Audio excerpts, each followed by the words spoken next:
Ripões. Olha a entrada aí, ó.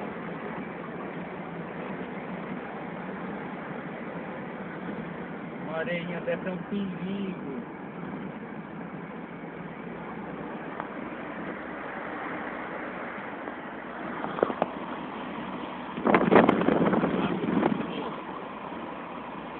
Não vai agora não, viu? Mandei ele, foi, ó. Tá?